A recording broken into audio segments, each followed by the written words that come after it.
नगर परिषद निवडणुकांचा उमेदवारी अर्ज दाखल करण्याचा आजचा शेवटचा दिवस होता।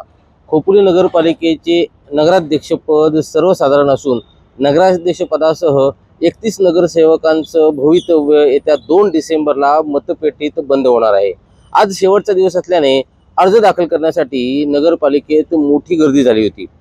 शिवसेना, RPI आणि भाजप या युतीचे उमेदवार कुलदीपक शेंडे आणि राष्ट्रवादी उद्धव ठाकरेंची शिवसेना आणि शेतकरी कामगार पक्षाचे उमेदवार डॉक्टर सुनील पाटील यांनी आज आपले उमेदवारी अर्ज दाखल केले।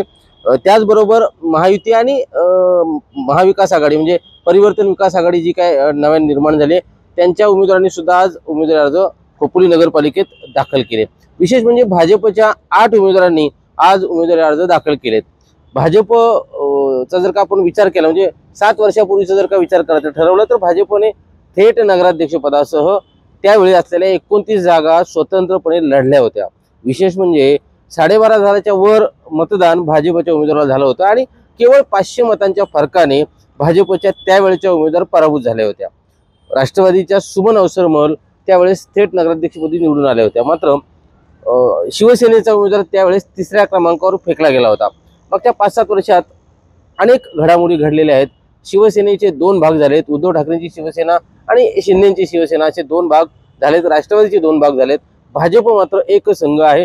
विशेष म्हणजे भाजपची ताकद खोपोली शहरात वाढलेली असताना भाजप केवळ यावेळी 8 जागांवर लढते। नगराध्यक्षपद सुद्धा भाजपने लढवलेलं नाही। शिवसेनेच्या शिंदे गटाबरोबर युती करून भाजपने केवळ आपल्या पदरात 8 जागा पाडून घेतल्यात। यातली एक मुख्य गोष्ट अशी आहे की ज्या 8 जागांवर भाजप लढतंय त्यापैकी 1-2 अपवाद वगळता भाजपचे जुने कार्यकर्ते उमेदवार नाहीत। जुन्या कार्यकर्त्यांना भाजपकडून उमेदवारी देण्यात आलेली नाही। जे उमेदवार आता भाजपच्या कमळ या चिन्हावरती लढतायत त्यातील बहुसंख्य उमेदवार हे आयात केलेले आहेत, अन्य पक्षातून घेतलेले आहेत। त्यामुळे भाजपची ताकद नक्की खोपोली शहरात कमी झाली आहे का? भाजपने शिवसेनेच्या शिंदे गटाबरोबर गुडघे का टेकले अशा प्रकारची चर्चा सध्या खोपोली शहरात सुरू असल्याचं पाहायला मिळते। आपण जर का भाजपचा विचार केला तर भाजपची शहरात चांगली ताकद होती। भाजपमध्ये काही दिवसांपूर्वी आलेले ज्येष्ठ उद्योजक यशवंत साबळे यांनी चांगलं वातावरण शहरात तयार केलं होतं आणि भाजपने स्वतंत्रपणे निवडणूक लढवण्याची तयारी केली होती। नगराध्यक्षपदासह खालचे जे नगरसेवक पदाचे 31 उमेदवार आहेत त्याची सुद्धा तयारी यशवंत साबळे यांच्या नेतृत्वाखाली भाजपने खोपोली शहरात केली होती। असं असताना भाजपचे जे वरिष्ठ नेतृत्व आहे म्हणजे विशेषतः पनवेलवरून आमदार प्रशांत ठाकूर असतील किंवा पनवेलवरून जे नेते मंडळी येतात ज्यांच्यावरती खोपोली नगरपालिकेची जबाबदारी सोपवण्यात आलेली आहे त्यांनी यशवंत साबळे यांनी जी भूमिका घेतली होती त्या भूमिकेच्या विरुद्ध भूमिका घेऊन शिंदे गटाबरोबर जाणं पसंत केलं। शिंदे गटाबरोबर भाजप जरी केला असेल तरी सन्मानजनक जागा मात्र भाजपच्या वाट्याला काही आलेल्या नाहीत। 31 जागांपैकी केवळ 8 जागांवरती भाजप लढतोय आणि ही खरं तर चिंतेची आणि भाजपच्या कार्यकर्त्यांना निराशाजनक अशी बाब आहे। भाजपच्या इथले जे स्थानिक खोपोलीचे जे कार्यकर्ते आहेत जे पदाधिकारी आहेत त्यांची भूमिका सुरुवातीपासून अशी होती की आपण स्वतंत्रपणे लढलं पाहिजे, स्वतंत्रपणे जर लढलो तर आपली ताकद दाखवता येईल, आपल्याला नक्की खोपोलीत किती मतदान आहे, खोपोलीकरांचं आपल्याला काय प्रेम आहे हे सिद्ध करण्याची एक संधी भाजपला या निमित्ताने होती। परंतु भाजपच्या नेतृत्वाने या संधीचं सोनं करण्याऐवजी शिंदे गटावर जाणं पसंत केले। शिंदे गटाने जवळजवळ म्हणजे 31 पैकी 22 जागा त्यांच्या वाट्याला आल्यात, 21-22 जागा आणि केवळ 8 जागांवरती भाजप लढतोय। नगराध्यक्ष पदाचा उमेदवार भाजपचा नाही। आपण जर का त्यांच्या भाजपच्या उमेदवारांवरती जर का नावं टाकली म्हणजे नजर टाकली तर सोनिया रुपवते म्हणजे प्रभाग क्रमांक 4 मध्ये प्रतीक्षा मयूर रेटरेकर हे भाजपचे जुने कार्यकर्ते आहेत, जुने नेते आहेत। ते भाजपचे शहराध्यक्ष होते। रमेश रेटरेकर यांनी अनेक निवडणुका लढवलेल्या आहेत। दुर्दैवानं त्यांना त्या निवडणुकांमध्ये यश मिळालं नव्हतं, परंतु त्यांच्या घरातून प्रतीक्षा मयूर रेटरेकर ही प्रभाग क्रमांक 4 मधून या निवडणुकीला सामोरी जाते। प्रभाग क्रमांक 5 या प्रभागातून सोनिया मुकेश रुपवते आणि इंद्रमल ताराचंद खंडेलवाल हे 2 उमेदवार भाजपने दिलेत। यातील ज्या सोनिया रुपवते आहेत ह्या शिवसेनेच्या शिंदे गटातून 2 दिवसांपूर्वी भाजपमध्ये आल्यात। 5 वर्षापूर्वी नगरपालिकेची निवडणूक झाली होती त्यावेळेस प्रभाग क्रमांक 5 मधूनच या सोनिया रुपवते शिवसेनेकडून लढल्या होत्या आणि त्या पराभूत झाल्या होत्या। त्यांना पक्षात घेऊन भाजपने त्यांना उमेदवारी दिली आहे। इंद्रमल खंडेलवाल हे भाजपचे कार्यकर्ते आहेत त्यामुळे ती दुसरी जागा सुद्धा भाजपच्या कार्यकर्त्याला मिळाली असं आपण म्हणू शकतो। प्रभाग क्रमांक 6 जो आहे ते संजय जगदीश तान्ना यांना उमेदवारी दिली।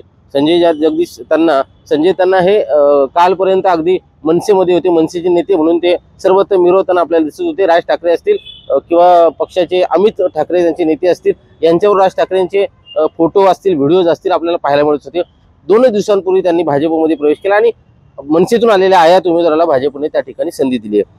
तिसरं जे काही आहे सुजाता नामदेव मोरे, हे प्रभाग क्रमांक 7 मध्ये ह्या लढत आहेत, ह्या सुद्धा आयात उमेदवार आहेत, ह्या सुद्धा भाजपचे उमेदवार नाहीत। त्यांचा सुद्धा काल परवाच भाजपमध्ये प्रवेश झाला आणि त्यांना सुद्धा पक्षाने उमेदवारी दिली। सानिया मोहसिन शेख यांनी सुद्धा प्रभाग क्रमांक 11 मधनं 7 वर्षापूर्वी नगरपालिकेची निवडणूक झाली होती, त्या निवडणुकीत शिवसेनेकडून निवडणूक त्या लढल्या होत्या, त्यांचाही पराभव झाला होता आणि आता भाजपने त्यांना उमेदवारी दिली, त्या सुद्धा भाजपच्या आयात उमेदवार आहेत। विक्रम यशवंत साबळे यांनी सुद्धा काही दिवसांपूर्वी प्रवेश केलाय, परंतु यशवंत साबळे यांनी भाजपचं वातावरण निर्माण करण्याचा एक प्रयत्न केलाय आणि विक्रम साबळे यांना नगराध्यक्षपदाची खरं तर उमेदवारी द्यावी अशी मागणी, असा एकमुखी ठराव भाजपने वरिष्ठांकडे पाठवला होता, परंतु भाजपच्या वरिष्ठांनी त्याची काही दखल घेतली नाही। त्यामुळे विक्रम साबळे एक तरुण चेहरा भाजपने प्रभाग क्रमांक 11 मध्ये दिलाय आणि यशवंत साबळे यांची या प्रभागात मोठी ताकद असल्यामुळे, कारण त्यांचे बंधू तुकाराम साबळे जे आता राष्ट्रवादी होते ते या प्रभागाचं प्रतिनिधित्व करत होते आणि त्यांच्या प्रभागात ताकद असल्यामुळे विक्रम साबळे यांच्या रूपाने एक चांगला उमेदवार या मतदारसंघात भाजपने दिला। ही एक चांगली गोष्ट भाजपने केली असं म्हटलं तर चालू शकतं। किशोर पाटील प्रभाग क्रमांक 14 मधनं त्यांना उमेदवारी दिली। आता हे किशोर पाटील मूळचे राष्ट्रवादीचे, 2 दिवसांपूर्वी त्यांनी शिवसेनेच्या शिंदे गटात प्रवेश केला, शिंदे गटातून त्यांना उमेदवारी मिळेल अशी चर्चा होती। आयत्या वेळेला ती भाजपने जागा मागून घेतली आणि भाजपने जागा मागून घेतल्यानंतर किशोर पाटील यांनी भाजपत प्रवेश केला आणि त्यांनी आज भाजपचे अधिकृत उमेदवार म्हणून उमेदवारी अर्ज दाखल केला। यात आणखी एक गमतीची आणि महत्त्वाची गोष्ट अशी आहे की प्रभाग क्रमांक 14 मधून किशोर पाटील यांच्या समोर राष्ट्रवादीचे ज्येष्ठ नेते माजी नगराध्यक्ष दत्तात्रय मसूरकर निवडणूक लढत आहेत। त्यामुळे भाजपने मसूरकरांचा रस्ता मोकळा करण्यासाठी किशोर पाटील यांच्यासारखा कमकुवत उमेदवार दिल्याची चर्चा खोपोली शहरात नाक्यावर सुरू आहे आणि भाजपने मसूरकरांना बाय देण्यासाठी ही सगळी खेळी केली अशा प्रकारचे आरोप सुद्धा आपल्याला ऐकायला मिळत आहेत। हा झाला भाजपचा उमेदवार, भाजपने जे काही उमेदवार दिले ते बऱ्यापैकी 1, 2 किंवा 3 नावं सोडली 8 पैकी, तर सगळे उमेदवार भाजपने आयात केलेत। भाजपच्या जुन्या कार्यकर्त्यांना भाजपने संधी दिलेली नाही, त्यामुळे भाजपचे जुने कार्यकर्ते जे होते ते नाराज झाले प्रचंड आणि एका ठिकाणी एका YouTube वृत्तवाहिनीला त्यांनी आपल्या भावना बोलून दाखवल्या। तो व्हिडिओ सगळीकडे फिरतोय, अत्यंत नाराजी त्यांनी व्यक्त केली, असहकाराची भूमिका त्यांनी घेतली। त्याच्यामध्ये हेमंत नांदे ह्या अगदी 30-40 वर्षापासून भाजपचं काम करणारा एक उमदा कार्यकर्ता, खोपोली शहरात जे काही मोजकी लोक होते हेमंत नांदे यांचं नाव घ्यावं लागेल। भाजप आपल्याला विचारत नाही, आपल्याला विश्वासात घेत नाही, याचा कंटाळा आल्यामुळे अखेर हेमंत नांदे यांनी कालच राष्ट्रवादीमध्ये प्रवेश केलाय। या हेमंत नांदेंच्या सोबतच प्रभारी महिला अध्यक्ष ज्या आहेत अश्विनी आत्रे असतील, संजय म्हात्रे असतील, हिम्मतराव मोरे असतील, माजी नगरसेविका अपर्णा मोरे असतील, स्नेहल सावंत असतील, संजय कसरे असतील, अशी अनेक नावं घेता येतील जी भाजपचे जुने नेते मंडळी आहेत, भाजपचे जुने कार्यकर्ते आहेत, त्यांना सुद्धा भाजपने अगदी डावललं, भाजपने कुठेच विश्वासात घेतला नाही अशा प्रकारचा आरोप याच कार्यकर्त्यांकडून केला गेला आणि त्यामुळे भाजपने शिंदे गटावर सपशेल गुडघे टेकले अशाच प्रकारचं वातावरण खोपोलीत पाहायला मिळते। खरं तर शिंदे गटाने कुलदीपक शेंडे यांना उमेदवारी दिली आहे, जी अंतर्गत नाराजी आहे त्या नाराजीचा फटका कुलदीपक शेंडे यांना थेटपणे बसू शकतो तशी भीती आहे। अर्थात अजून बराच कालावधी आहे, त्यामुळे हे पॅचअप करण्याचा प्रयत्न निश्चितपणे केला जाईल। हे पॅचअप कशा पद्धतीने होतंय, पनवेलचे आमदार प्रशांत ठाकूर यावरती कशा पद्धतीने मार्ग काढतात, हे सगळं आपल्याला आगामी काळात पाहावं लागेलच।